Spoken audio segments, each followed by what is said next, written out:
Bonjour, je m'appelle Julie. Carmen. Bienvenue sur infographie.fr.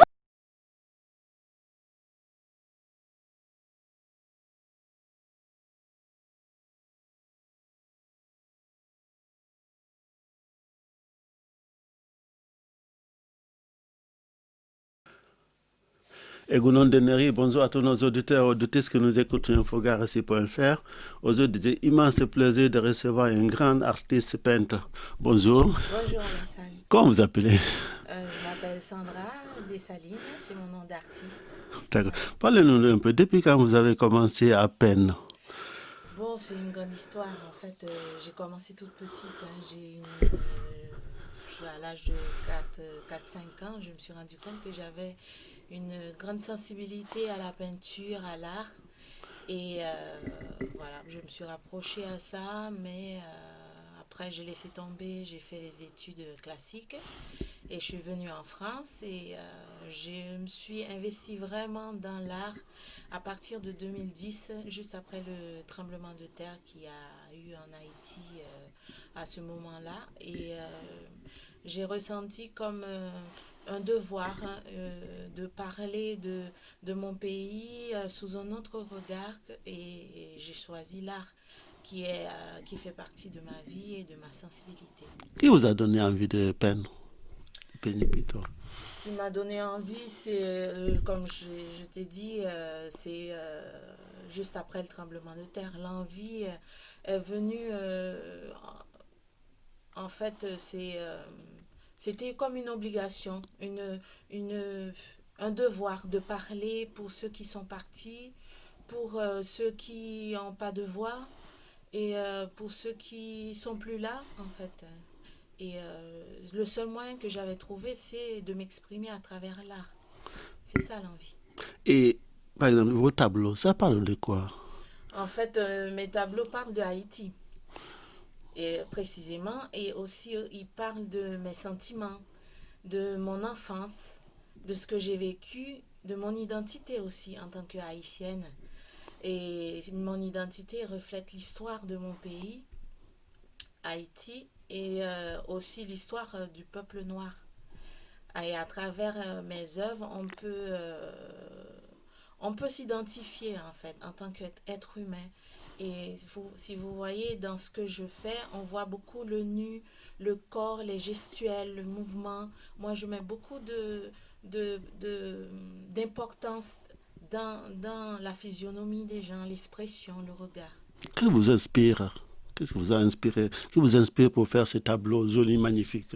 Et l'inspiration, elle vient de mon histoire, en fait, de mon vécu, et je le puise tout le temps dans Haïti, parce que Haïti, c'est une grande source d'inspiration, que ce soit dans la musique, la danse, et l'histoire, hein, je répète toujours, et aussi dans l'existence de l'être en tant qu'homme, et dans le quotidien aussi.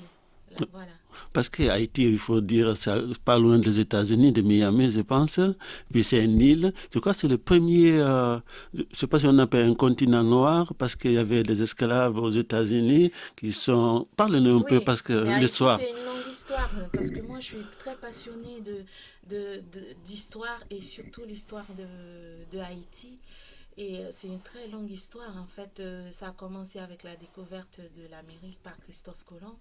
Et il a échoué en Haïti accidentellement après une tempête. Et il a trouvé les Amérindiens. Et voilà, avec l'histoire de la découverte de l'or de l'Amérique, avec le commerce triangulaire où ils ont amené les esclaves noirs pour exploiter le sol américain en fait. Et avec tout ça, ça a cheminé. Nous, Haïti a beaucoup d'influence. Il y a l'influence française, espagnole, anglais, américain. Comme tu disais, certes, Haïti est tout près des États-Unis. On a une grande influence des Américains, mais on est héritière. On a hérité de la France parce que c'était Haïti et c'est une île qui a été sous l'influence française, commandée par française. Elle était française.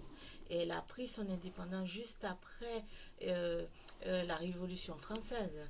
Et on a pris naissance à partir de la Révolution française, en fait.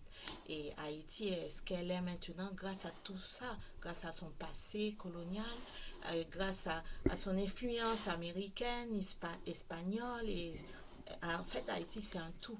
Et c'est la première république noire à prendre son indépendance. Oui, Haïti, en plus, c'est un beau pays. Malheureusement, on parle que des catastrophes. Et puis aussi, on ne va pas revenir sur ça, la politique, tout ça. Mais on a aussi des hommes politiques qui n'ont pas pu gérer le pays. Mais on va revenir ça à la fin. Oui. Là, on va parler de vos tableaux et vos Oui. trucs. Et juste, quelle matière utilisez-vous? Moi, j'utilise des matières assez qu'on trouve dans le quotidien, en fait. Qu'on trouve, par exemple, moi, la base de mon travail, c'est le papier mâché. C'est aussi simple que ça. Et après, je fais grandir mon imagination à travers ça. J'utilise beaucoup le papier, certes, mais j'utilise aussi le bois flotté, les tissus. Et voilà, c'est ça qui fait mon art. Où exposez vos tableaux?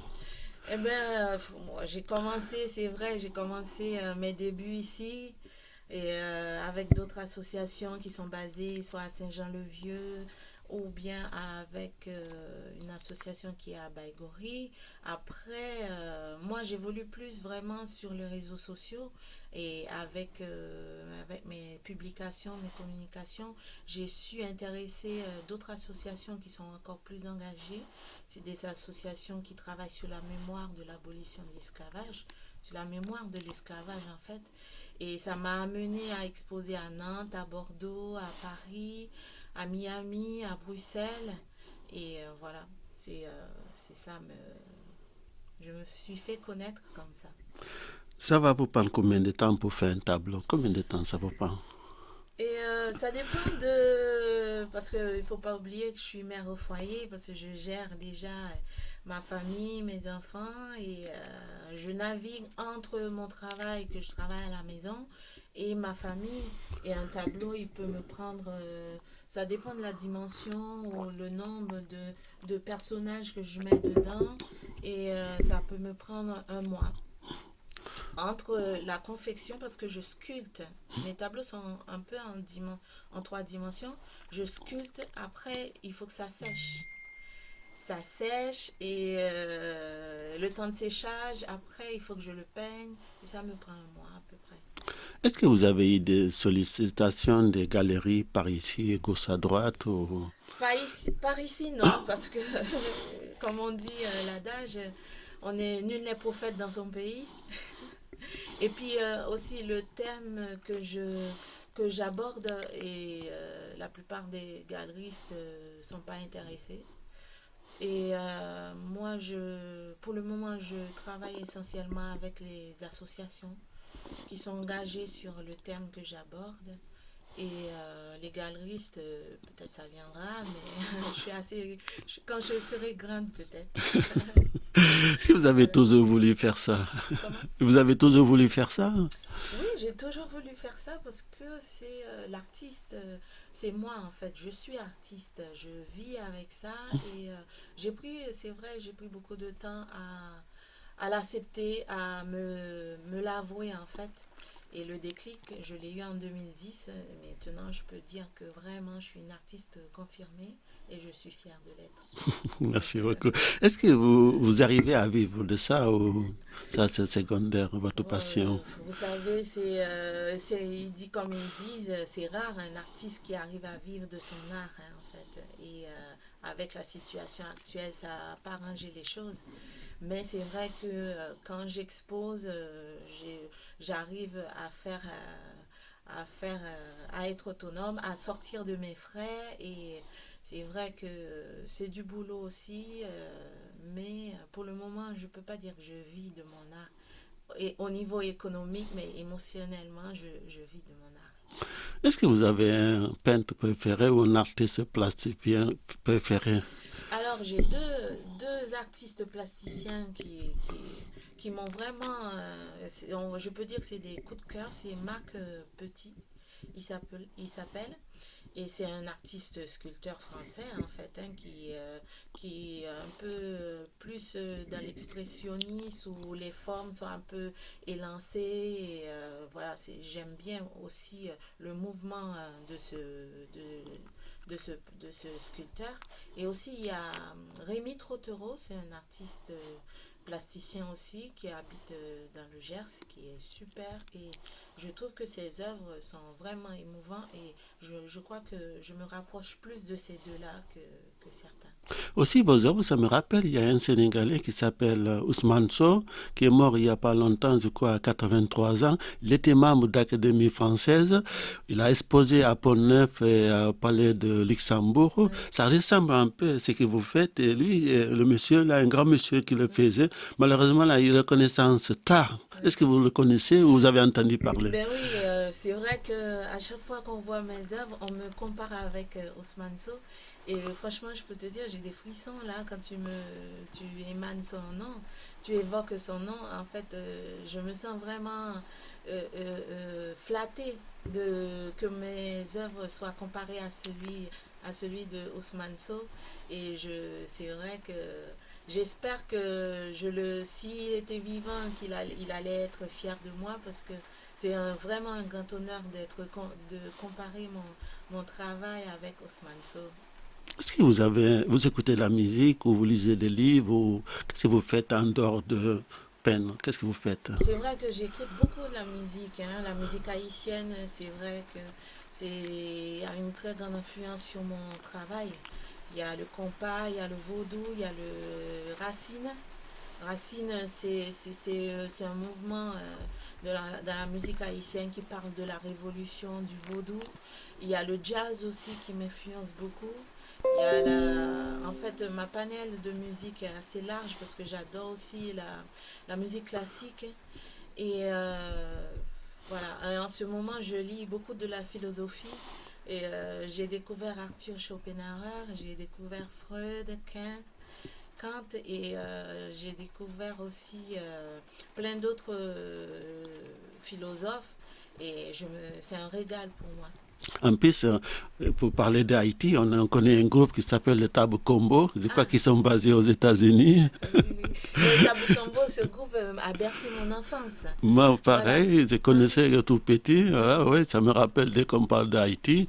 Après aussi, il y en a qui sont connus, Wyclef Jean, qui est d'origine haïtienne aussi. Et, mais c'est vrai que Haïti, c'est une île où regorge beaucoup d'artistes, que ce soit artistes plasticiens, et que ce soit artistes au niveau de la musique. Et on pullule aussi beaucoup d'écrivains comme Dany Laferrière, Pascal Trouillot, et de poètes aussi. Il y a une panel de jeunes poètes qui s'émergent là, comme Marc Vallès. Et il y a ça fusionne beaucoup d'artistes et d'écrivains. Et c'est vrai que nous, en Haïti, on utilise beaucoup l'imaginaire aussi. On est vraiment dans l'imaginaire, dans le mythe. Et c'est vrai que on pullule, quoi. Oui, on sait aussi le président qui était chanteur, qui s'habillait en jupe. Comment il s'appelait il était Élie Martelly. Ah, Michel Martelly, oui. C'était un chanteur. Mais bon. Après, chacun a son truc. Hein. Il y en a qui en trompent. Nous, on a eu Michel Martelly. Voilà, ouais. Voilà, on ne peut pas être jaloux. Ici, bon, est-ce que ça vous arrive d'aller voir le théâtre quand ça passe ici? Mais oui, j'adore le théâtre. Je trouve que le théâtre permet aux spectateurs d'être présents, pas sur la scène, mais dans le mouvement, quoi. Et c'est très communicatif. J'adore le théâtre. Et je rate jamais un événement. Moi, je suis comme un enfant devant l'événement qui se fait quand je vais au théâtre. Oui, cette année, on n'a pas pu faire à cause de Covid. Ouais. Voilà, aussi, on a un grand réalisateur qui est ici, qui est Jean-Philippe Daguerre. Oui, j'ai entendu parler de voilà, oui, qui a eu un Oscar à Paris aussi. Oui. Voilà, il y a plein d'artistes, il y a plein de jeunes talents ici. Et quel livre vous avez acheté dernièrement? Le livre que j'ai acheté dernièrement, c'est-à-dire hier, c'est un livre de Kant qui parle de la tranquillité de l'âme.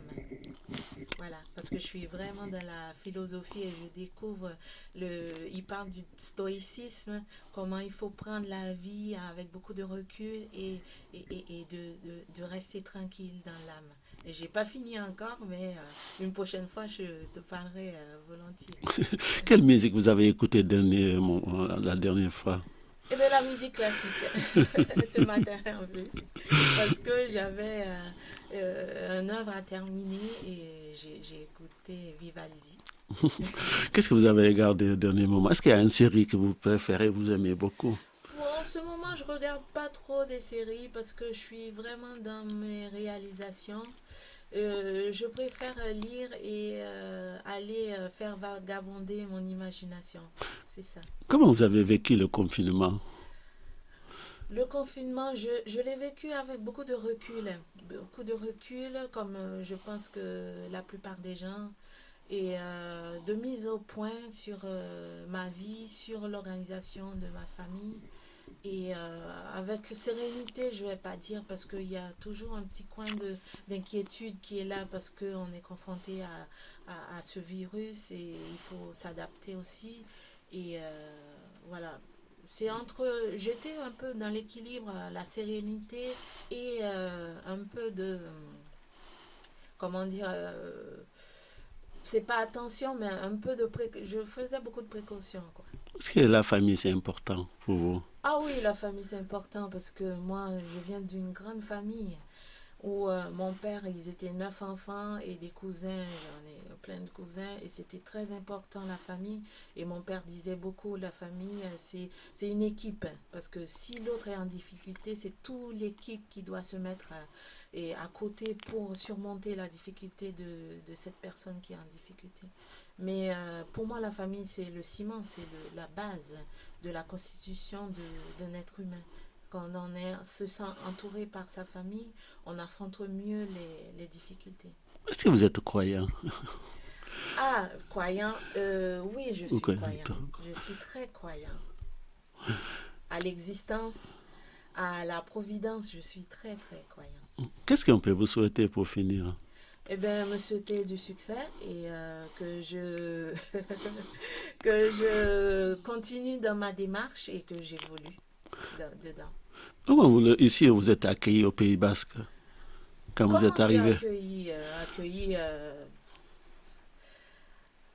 comme comment je suis accueillie moi je me suis toujours sentie chez moi ici.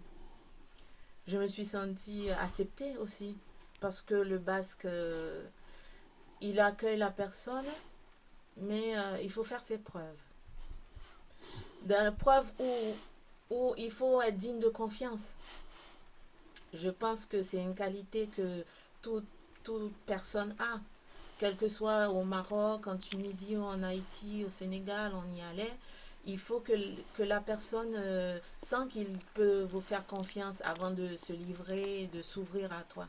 Moi, je me suis pas sentie mise à côté ou à part parce que quand je suis venue ici, j'étais pas dans l'objectif de me faire accepter. J'étais dans l'objectif, je viens vivre ici, et bien je vais m'adapter aux coutumes locales, quoi. Et voilà, je suis basque, je peux le dire. Basquaise. Même si je parle pas très bien le basque, mais apparemment j'ai l'accent. Est-ce que les Basques sont sympas? Si les Basques sont sympas, ah oui, ils sont sympas les Basques. Pour finir, vous pouvez dire quelques mots en basque ou milesquin? Eh bien, quelques mots Mileshkeranis, Alassane, et voilà, Iko Chartio. Je voulais vous remercier pour votre disponibilité et pour votre gentillesse. Merci d'avoir accepté notre invitation. Merci beaucoup. Émile Esker, c'était l'invité du samedi avec Sandra, Josia. Voilà. Et je voulais vous remercier. Vous êtes nombreux à nous suivre sur cette page et sur cette scène. Émile Esker à Nice. Tant qu'il y a la vie, il y a l'espoir. Merci beaucoup. À la prochaine.